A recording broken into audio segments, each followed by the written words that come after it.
All right, so is JB Bickerstaff responsible for Detroit Pistons loss to the New York Knicks in game one? Thumbs up the video, share the video, subscribe to the channel. Next subscribe button is the bell icon button. Hit all notifications, increase your chance, get notifications. We go live or drop video. And I would say no. You can't make up for experience. I thought they rotations was pretty good. I just think what happened was,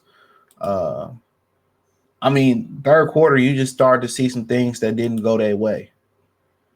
Missed dunks, 2 missed dunks. You had blown layups, and all the calls went towards New York. One of the things you look at, they was allowing the Knicks to be physical with Kay Cunningham, but the Pistons couldn't be physical with Jalen Brunson. And my biggest issue, with that is, this has always been my issue with the NBA.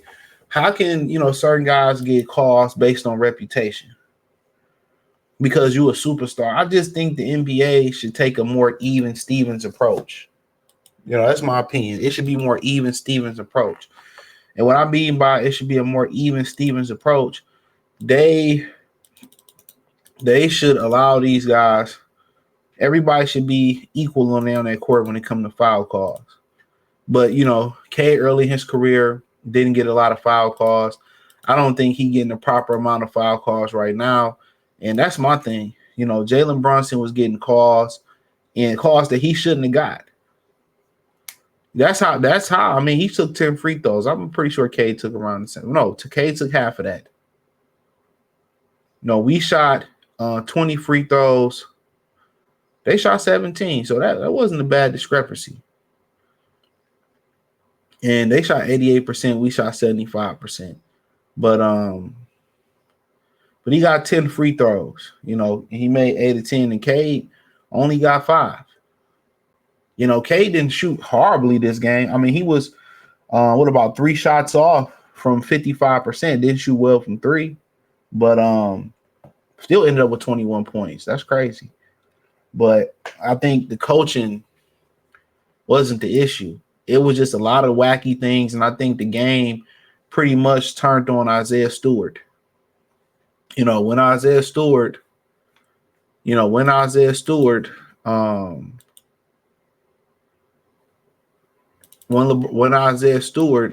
got injured, that changed everything. But before that, or right around that time,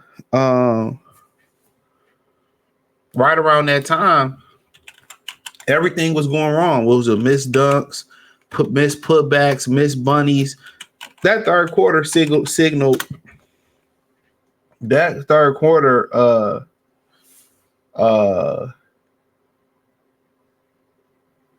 third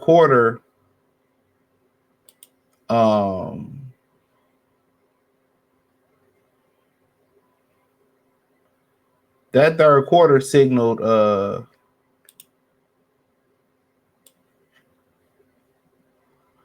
they was in trouble. That's what it signaled. They was in trouble. And that's what it was. When they got to that fourth quarter, their ass was grass. So it just didn't show up on a 21-0 run. It just didn't show up. It started to happen in the third quarter. So I don't think it was anything JB Bickerstaff. I don't think it was anything that he could have did. It was a learning experience. They just started to miss simple shots. Was it the attrition of the physical? Was the attrition of the physicality of the game? I don't know. It could have just been it just could have been just the grind of the game. I don't know how the moment was too big because they were rolling. They should have been up 16 points. So is there some adjustments they gonna make? Yeah, they should make. This is what a 7-game series is about.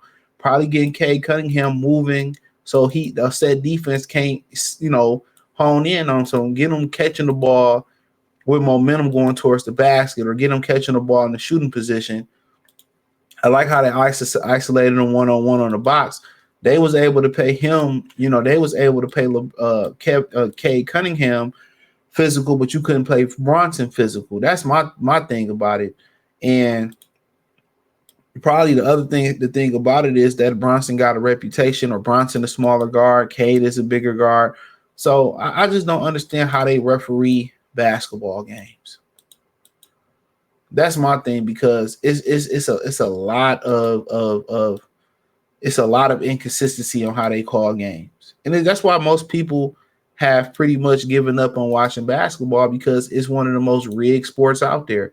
A defender several times we've seen Saturday, a defender ran into a Ashard Thompson or Cade, and it was a foul on the offensive player. So it's basically telling you that the offensive player has a right.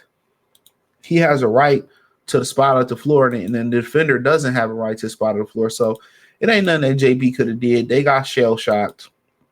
You got Tobias out there guarding, Cade Cunningham. Guarding Cat and Cade guarding Cat. What did you expect? Now, we got 21 fouls. They got called for 21. So it seemed like it was even, but watching the game was a lot of petty ass calls that they was calling on us. A lot of them. Asar had 5 fouls. Duran had 4 fouls. Cade had 3 fouls. Stewart had 5 fouls. He only played 19 minutes. They only played 19 minutes. So you just looking at it. Duran got a foul trouble. Early, he got to step up, but Isaiah Stewart was the difference maker. He was a true difference maker, but I just think you can't simulate experience. You cannot simulate experience. So they'll figure that out. You can't simulate it. You can't simulate it. You can talk about it. You can play crowd noise. You can do all of that, but you can't simulate experience. So we'll see what happens. Thumbs up the video, share the video, subscribe to the channel, check out Detroit Pistons Talk playlist. Thumbs up the video, share the video, subscribe to the channel. Once again, hit the link trees, the first link in the description, and to follow me everywhere. Follow me on X, Instagram, Spotify, Amazon, Anchor, Cash App, Venmo, PayPal. Check out Detroit Pistons Talk playlist. Check out my other platforms and produce the content at. Appreciate the love, support. Let me know what you girls and guys think in the comment section. Peace.